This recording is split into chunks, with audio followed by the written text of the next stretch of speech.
Chapitre 9. Le premier eunuque à Ibi, à Erzeron. Tu suis ton ancien maître dans ses voyages. Tu parcours les provinces et les royaumes. Les chagrins ne sauraient faire d'impression sur toi. Chaque instant te montre des choses nouvelles. Tout ce que tu vois te recrée et te fait passer le temps sans le sentir. Il n'en est pas de même de moi, qui, enfermé dans une affreuse prison, suis toujours environné des mêmes objets et dévoré des mêmes chagrins. Je gémis accablé sous le poids des soins et des inquiétudes de 50 années.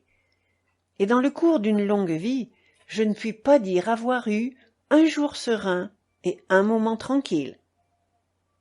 Lorsque mon premier maître eut formé le cruel projet de me confier ces femmes, et m'eut obligé, par des séductions soutenues de 1000 menaces, de me séparer pour jamais de moi-même, las de servir dans les emplois les plus pénibles, je comptais sacrifier mes passions à mon repos et à ma fortune. Malheureux que j'étais. Mon esprit préoccupé me faisait voir le dédommagement et non pas la perte. J'espérais que je serais délivré des atteintes de l'amour par l'impuissance de le satisfaire.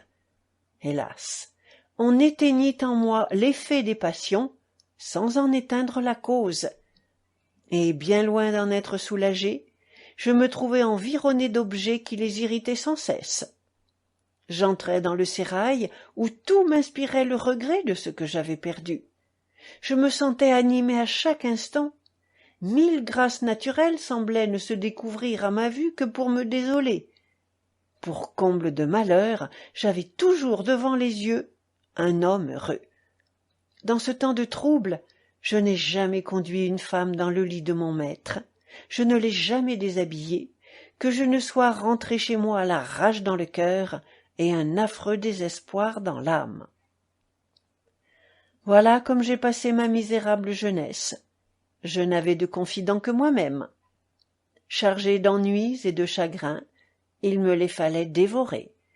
Et ces mêmes femmes que j'étais tenté de regarder avec des yeux si tendres, je ne les envisageais qu'avec des regards sévères. J'étais perdu si elles m'avaient pénétré. Quel avantage n'en auraient-elles pas pris? Je me souviens qu'un jour, que je mettais une femme dans le bain, je me sentis si transporté que je perdis entièrement la raison et que j'osai porter ma main dans un lieu redoutable. Je crus à la première réflexion que ce jour était le dernier de mes jours. Je fus pourtant assez heureux pour échapper à 1000 morts, mais la beauté que j'avais faite confidente de ma faiblesse me vendit bien cher son silence. Je perdis entièrement mon autorité sur elle, et elle m'a obligé depuis à des condescendances qui m'ont exposé 1000 fois à perdre la vie. Enfin, les feux de la jeunesse ont passé. Je suis vieux, et je me trouve à cet égard dans un état tranquille. Je regarde les femmes avec indifférence, et je leur rends bien tout leur mépris et tous les tourments qu'elles m'ont fait souffrir.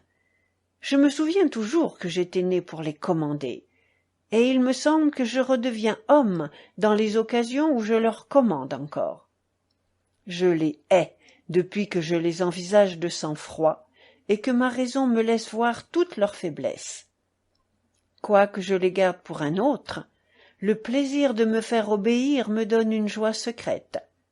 Quand je les prive de tout, il me semble que c'est pour moi, et il m'en revient toujours une satisfaction indirecte. Je me trouve dans le sérail comme dans un petit empire, et mon ambition, la seule passion qui me reste, se satisfait un peu. Je vois avec plaisir que tout roule sur moi et qu'à tous les instants je suis nécessaire. Je me charge volontiers de la haine de toutes ces femmes qui m'affermit dans le poste où je suis.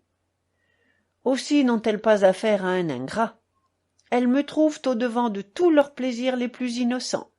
Je me présente toujours à elles comme une barrière inébranlable. Elles forment des projets et je les arrête soudain. Je m'arme de refus. Je me hérisse de scrupules. Je n'ai jamais dans la bouche que les mots de devoir, de vertu, de pudeur, de modestie. Je les désespère en leur parlant sans cesse de la faiblesse de leur sexe et de l'autorité du maître.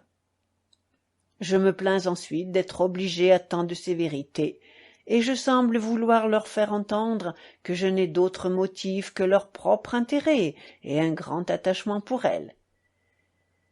Ce n'est pas qu'à mon tour je n'ai un nombre infini de désagréments, et que tous les jours ces femmes vindicatives ne cherchent à renchérir sur ceux que je leur donne. Elles ont des revers terribles. Il y a entre nous comme un flux et un reflux d'empire et de soumission. Elles font toujours tomber sur moi les emplois les plus humiliants. Elles affectent un mépris qui n'a point d'exemple, et sans égard pour ma vieillesse, elles me font lever la nuit 10 fois pour la moindre bagatelle. Je suis accablé sans cesse d'ordres, de commandements, d'emplois, de caprices. Il semble qu'elles se relayent pour m'exercer, et que leurs fantaisies se succèdent.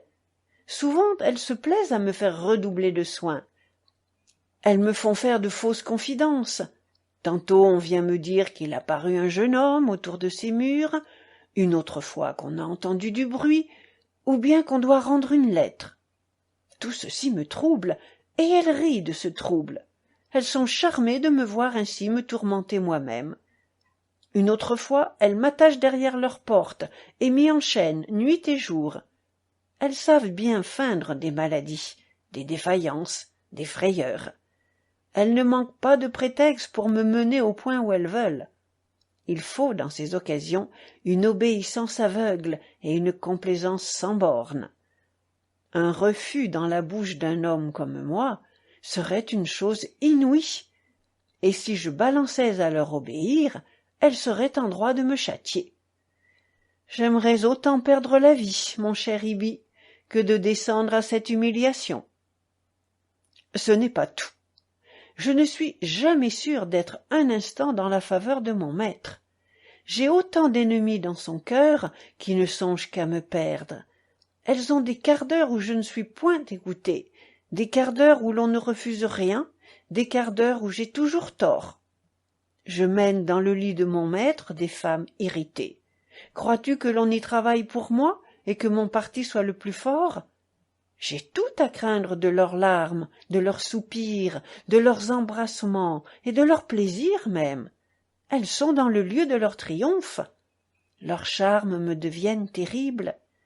Les services présents effacent dans un moment tous mes services passés, et rien ne peut me répondre d'un maître qui n'est plus à lui-même.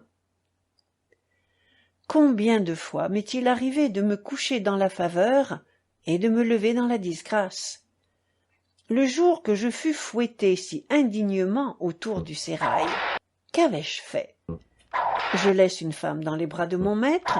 Dès qu'elle le vit enflammé, elle versa un torrent de larmes. Elle se plaignit et ménagea si bien ses plaintes qu'elles augmentaient à mesure de l'amour qu'elle faisait naître. Comment aurais-je pu me soutenir dans un moment si critique? Je fus perdu lorsque je m'y attendais le moins. Je fus la victime d'une négociation amoureuse et d'un traité que les soupirs avaient fait. Voilà, cher Ibi, l'état cruel dans lequel j'ai toujours vécu. Que tu es heureux. Tes soins se bornent uniquement à la personne d'Usbek. Il t'est facile de lui plaire et de te maintenir dans sa faveur jusqu'au dernier de tes jours. Du sérail d'Ispahan, le dernier de la lune de Safar, 1711.